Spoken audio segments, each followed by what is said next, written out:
Hello, good morning friends. आज मैं फिर आपके सामने उपस्थित हुआ हूँ एरे टॉपिक लेकर। इसमें हम लोग डिस्कशन कर रहे थे डिलीशन। आज का जो टॉपिक है हमारा है वो है डिलीशन फ्रॉम बिगनिंग। पिछले टर्न पे हम लोगों ने जो डिस्कस किया था वो था आपका deletion from last. Deletion from last सबसे आसान टेक्निक थी, डिलीशन की सबसे आसान क्वेश्चन था हमारा डिलीशन फ्रॉम लास्ट। अब हम लोग डिस्कस करने जा रहे हैं डिलीशन फ्रॉम बिगनिंग। जैसा कि हमने पिछले प्रोग्राम में पढ़ा हुआ है, आप देख सकते हो सबसे पहले हम प्रोग्राम स्टार्ट करते समय क्या करते हैं, include header files. Header files में stdio और conio.h को हम इंक्लूड कर लेते हैं। उसके बाद हम अपना मेन फंक्शन स्टार्ट करते हैं। मेन फंक्शन को void इसलिए लिखा जाता है क्योंकि ये फंक्शन कुछ रिटर्न नहीं करता और ये कंपाइलर के द्वारा कॉल होता है। इसके बाद हमने डिक्लेरेशन पार्ट में लिया ARR0, ARR10। ARR10 किस लिए, 10 एलिमेंट्स का एरे लेने के लिए, आई लूप चलाने के लिए, n वो नंबर जिसको हम डिलीट कर रहे हैं उसको हम n में स्टोर करने वाले हैं, जे हमारा शिफ्टिंग वाले लूप को एग्जीक्यूट करने के लिए यूज होगा, और काउंट हमने बताया था एक वेरिएबल हम एक ऐसा लेके के रखेंगे जो कि गिनती रखेगा कि अभी तक कितने वेरिएबल्स या कितने वैल्यूज हमारे एरे में अवेलेबल हैं। ठीक है, तो काउंट इस चीज की गिनती रखने के लिए है। फिर हमने क्या किया, CLRSCR से स्क्रीन क्लियर की और मैसेज दिया स्क्रीन पे how many elements you want to input. ठीक है, ये मैसेज देने के बाद scanf के द्वारा हमने उसको इनपुट किया। किसको इनपुट किया, काउंट को। हमने बताया था कितने एलिमेंट्स हैं, इसकी गिनती कौन रखने वाला है, काउंट रखने वाला है। काउंट जब गिनती रखने वाला है तो फर्स्ट टाइम हम जो इनपुट करेंगे नंबर्स वो काउंट की गिनती के हिसाब से करेंगे और वो यूजर से हम इनपुट करा रहे हैं। फिर उसके बाद हमने एरे को इनपुट कराया, इनपुट एलिमेंट्स ऑफ एरे, ये मैसेज दिया, लूप चलाया अपना 0 से स्टार्ट करके लेस देन काउंट तक। तो हम यहां पर एज्यूम करते हैं कि काउंट की वैल्यू यहां पर 6 दी गई, तो हमारा लूप कहां से कहां तक चलेगा, 0 to 5, 0 to 5। आप ध्यान से देख सकते हो कि यहां पर scanf %m%arri है, i की वैल्यू फर्स्ट टाइम 0 होगी तो ये इनपुट हो जाएगा, फर्स्ट पोजीशन में इनपुट हो जाएगा, ARR 0 में इनपुट हो जाएगा। हमने एज्यूम किया, हमने 10 इनपुट किया। इसी तरह ARR 1 में एज्यूम किया, 3 इनपुट किया, 2 में एज्यूम किया, 9 इनपुट किया, ARR 3 में इनपुट जो आया है वो 18 है, और ARR 4 में जो इनपुट आया है 37 है, और ARR 5 में जो इनपुट आया है वो है आपका 8। अब ये वैल्यूज क्या फिक्स रहेंगी, एकदम नहीं, ये वैल्यूज डिपेंड करती हैं प्रोग्राम को यूज करने वाले यूजर पर। तो यूजर जो भी वैल्यूज इनपुट करेगा वो वैल्यूज यहां पर आई होंगी। बट एक चीज फिक्स है, वो क्या है, बिगिनिंग पोजीशन, जो स्टार्टिंग पोजीशन है वो यही है और उसी की वैल्यू को हम n में डालने वाले हैं। तो इस प्रोग्राम में जो हमने एज्यूम किया है, ये वैल्यूज जो हमने एज्यूम की हैं उसमें n में क्या आने वाला है, n में 10 आने वाला है। ठीक है, यूजर जो भी वैल्यूज इनपुट करेगा, मान लीजिए उसने 15 इनपुट किया फर्स्ट पोजीशन में तो 15 आ जाएगा। ठीक है, वो आपके प्रोग्राम के हिसाब से, यूज करने के हिसाब से जो भी वैल्यू होगी फर्स्ट पोजीशन पे वो आ जाएगी। अब हम बात करते हैं, ये वैल्यू अगर हमने निकाल ली तो एरे की ये पोजीशन ब्लैंक हो जाएगी। वास्तव में ब्लैंक नहीं होता है कुछ भी। अब हमने सोचा कि हमने पहले भी बताया है कि डिलीशन केवल 2 चीजें होती हैं, ओवरराइट होता है और इग्नोर होता है। तो यहां से हमने वैल्यू एक एज्यूम किया कि हमने वैल्यू निकाल ली n में, तो ये पोजीशन खाली होनी चाहिए हमारे एजम्पशन के हिसाब से। तो हम क्या करेंगे, इस पोजीशन को शिफ्टिंग के थ्रू फिल कर देंगे। तो ये देखिए ARR 1 की वैल्यू ARR 0 में आ रही है, जो कि हमारे इस स्टेटमेंट, ये वाला स्टेटमेंट रिप्रेजेंट कर रहा है। फिर ARR 2 की वैल्यू ARR 1 में आ रही है इस स्टेटमेंट के द्वारा। फिर ARR 3 की वैल्यू ARR 2 में आ रही है इस स्टेटमेंट के द्वारा।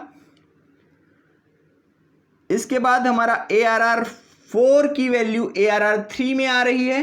देखिए खाली होता जा रहा है तो पीछे की वैल्यू हम आगे शिफ्ट कराते जा रहे हैं। ठीक है, फिर से अब हमारा ARR 4 खाली हो गया तो ARR 5 की वैल्यू हमने ARR 4 में शिफ्ट कर ली। तो इस तरह से हमारा ये कंप्लीट शिफ्टिंग का काम कंप्लीट हुआ। ठीक है, कंप्लीट होने के बाद अब आप ध्यान से देखो, क्या ये हमेशा 0 ही रहेगा? एग्जैक्टली ये हमेशा 0 ही रहेगा, क्योंकि एरे की बिगनिंग हमेशा ARR 0 से ही होगी, या एरे का नाम आपने n लिया है तो n 0 से होगी, एरे का नाम आपने a लिया है तो a 0 से होगी, what ever the name of array. ठीक है, यहां पर हमने ARR लिया है तो ARR 0 से ही बिगनिंग होगी, हमेशा होगी। ये जो चीज है वो है हमारी हमेशा के लिए, तो ये फिक्स है। अब देखें, क्या ये लास्ट वाला टर्म हमारा 4 ही रहेगा? अगर यहां पर काउंट यहां पर हमारा 7 होता तो यहां पर एक वैल्यू एक्स्ट्रा होती, यहां पर हम कुछ भी वैल्यू एज्यूम कर सकते हैं, उस केस में हमारा एक और स्टेप बढ़ जाता, ARR 5 इक्वल टू ARR 6 लिखते हैं। मतलब ये जो लास्ट वाला स्टेप है ये डिपेंड कर रहा है किस पे? काउंट पे। तो काउंट से इसको हम कैसे रिलेट कर सकते हैं? इसको हम काउंट से कैसे रिलेट कर सकते हैं? हमने लिखा COUNT काउंट। अब काउंट में वैल्यू क्या है? एक्चुअली 6 है। अब 6 में क्या ऐसा कर दें कि 4 आ जाए, तो 2 अगर माइनस कर दिया जाए तो 4 आ जाएगा। तो देखिए हमने यही काम किया है। ये जो स्टार्टिंग की है, जो लूप की, ये शिफ्टिंग वाला लूप है हमारा। ये जो हमारा फॉर लगा हुआ है यहाँ पर, यहाँ से लेके यहाँ तक ये जो फॉर लगा हुआ है, ये हमारा शिफ्टिंग का काम कर रहा है। शिफ्टिंग का काम कर रहा है। कौन सी शिफ्टिंग कर रहा है? ये हमारा लेफ्ट शिफ्ट कर रहा है, लेफ्ट शिफ्ट। ठीक है, लेफ्ट शिफ्ट ये वाला काम इस लूप के द्वारा हो रहा है। ठीक है, यहां पर अगर हम ध्यान दें तो हमने इसको कहां से एग्जीक्यूट किया है? 0 से, क्योंकि यहां पर हमारा निकल के आया था कि हमेशा ये 0 से ही स्टार्ट होगा। लेकिन ये एंड कहां से हुआ है? काउंट -1, और यहां हमने लेस देन का साइन यूज किया है, इसलिए हमने यहां पर काउंट -1 लिखा हुआ है।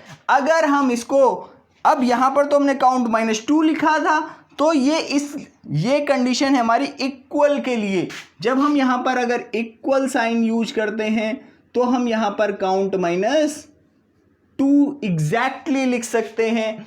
तो यहां पर हम या तो लेस देन और इक्वल टू काउंट -2 लिखें या लेस देन काउंट -1 लिखें, बात बराबर है।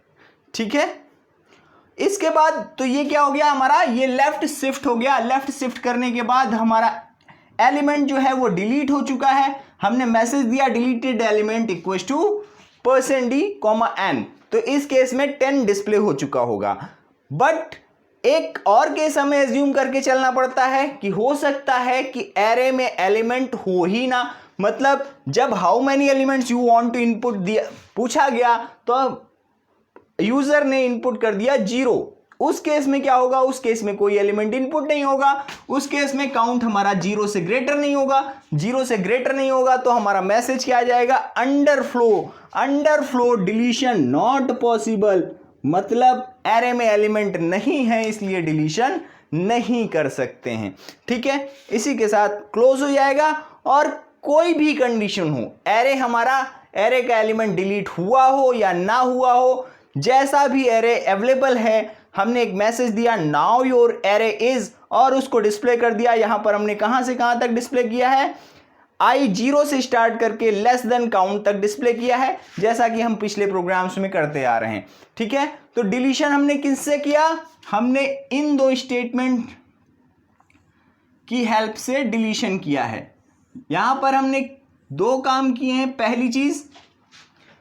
पहली चीज n में हमने बिगनिंग एलिमेंट की वैल्यू डाली। दूसरी चीज काउंट को माइनस कर दिया। ठीक है, मतलब एक एलिमेंट अगर डिलीट हो गया है तो हमारी काउंटिंग एक घट जानी चाहिए, इस वजह से काउंट को माइनस किया गया है। और लेफ्ट शिफ्ट का भी उतना ही बड़ा रोल है डिलीशन में, क्योंकि उसी से हमने ये वैकेंट स्पेस अपना फिर से फिल कर लिया, और जो हमारे नंबर्स आगे तक बिखरे हुए पड़े हुए थे उनको हमने मैनेज कर लिया। तो इस तरह से हमारा डिलीशन फ्रॉम बिगनिंग प्रोग्राम खत्म होता है। धन्यवाद।